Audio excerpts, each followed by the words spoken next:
बालासुर जिला कांग्रेस की जानिब से प्रेस कॉन्फ्रेंस। खवातीन के खिलाफ बढ़ते हुए जराइम और अमन व अमान की सूरत हाल पर हुकूमत को निशाना।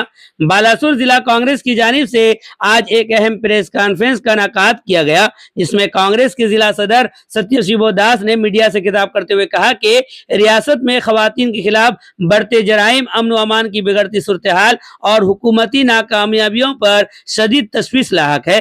प्रेस कॉन्फ्रेंस से खिताब करते हुए सत्यशिव दास ने कहा कि रियासत में खवातीन और नाबालिग बच्चों के साथ जराइम के वाकयात मुसलसल बढ़ रहे हैं, लेकिन हुकूमत उन पर मौसर कार्रवाई करने में नाकाम साबित हो रही है। मुकर्रिर ने मुतालबा किया कि मुतासरीन को फौरी इंसाफ फराहम किया जाए और मुजरिमों के खिलाफ सख्त कानूनी कार्रवाई की जाए।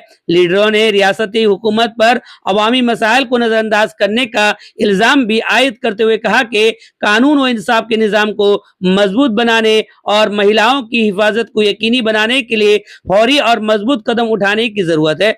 इस मौके पर जिला कांग्रेस के सीनियर लीडर पद्मलोचन लिंका, जिला महिला कांग्रेस की सदर उर्मिला माझी, रियासती महिला कांग्रेस की सेक्रेटरी ज्योत्सना सेनापति, प्रतिमा पंडा, जिला दलित सेल के सदर विधान जेना, जिला कांग्रेस के जनरल सेक्रेटरी तुषार कांति तोपसी, देवदत्त दास, निशित बारिक और पीसीसी मेंबर तरुण दास समेत मुतअद्दिद कांग्रेस के लीडर मौजूद रहे।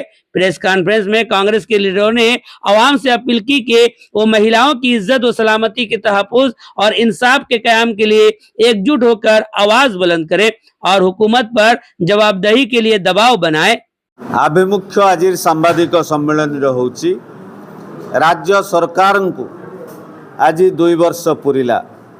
यही 2 वर्ष विफलतार 2 वर्ष एवं कला शासन और 2 वर्ष बोली कांग्रेस आरोप करुची। एइथिपाई आरोप करुची राज्य रे आईन श्रृंखला व्यवस्था विपर्यस्त होईची।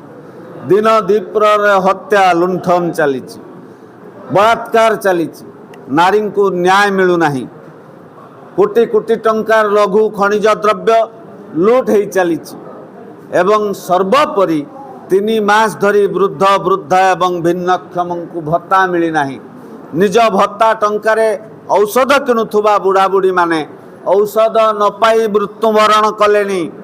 जार उदाहरण होची जलेश्वर ब्लॉकर बरडिया पंचायतर जड़े वृद्धा औषध किणी न पारी मृत्युवरण करिसंती। एवं कहा जाउथुला राज्यर जोगाण मंत्री कहिथिले धान रे चाषी मानक प्रति धान रे कटनी छटनी हब नाही, मात्र एबे आशातीत भाव में कटनी छटनी बुद्धि पाई। क्विंटाल प्रति 9 ରୁ 10 केजी पर्यंत कटनी छटनी चलती। पेपर ट्रांजेक्शन ना रे धान बिक्री रे कोटी कोटी टंकार हरिलुट चली। बालेश्वर प्रसंग को आसिले एजावत गोटे बीजेपी छात्र संगठन एबीवीपी छात्र नेता सौम्याश्री बिसिंह को राज्य सरकार न्याय दबारे सुरक्षा दबारे विफल हेले, जो सौम्याश्री बिसी आत्माहुति दे जीवन देला।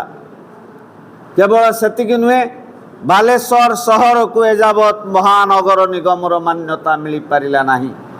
2 वर्ष धरिकी बालेश्वर जिला मंत्री शून्य होकर पड़ी। उड़िया भाषा साहित्यर त्राणकर्ता व्यासकवि फकीर मोहन सेनापति प्रति उड़िया अस्मितार कथा कही क्षमता को आसीथिबा बीजेपी राज्य युव सभापति अत्यंत असम्मान सूचक मंतव्य देले एवं यही मंतव्य पर बीजेपी विधायक बा सांसद असंभव नीरवता अवलंबन कले, जहाँ बालेश्वर स्वाभिमान प्रति उपहास। सामान्य वर्षारे बालेश्वर सहर भासुची। शिल्पर हब कही अनेक बेकार युवक युवती को निजुक्ति मिलिब कही, मात्र से गोटे गुलापी चित्र हो गला एवं ताहा गोटे पानीर गार पलटि गला। अनेक विफलतार तालिका अच्छी, जो तालिका अनेक लंबा हब एवं ए सरकार रे विफलतार तालिका एते लंबा जे स्वल्प समय भितर ए विफलतार तालिका को प्रतिपादन बा प्रदर्शन करने संभव नुहे। एतिकी कहबी राज्य सरकार विफलता को नहीं कांग्रेस दल आगामी दिन में जनता दरबार को जीव, जनता कोर्ट को जीव ଏବଂ ଉପଯୁକ୍ତ ହିସାବ ମାଗିବ। ଧନ୍ୟବାଦ।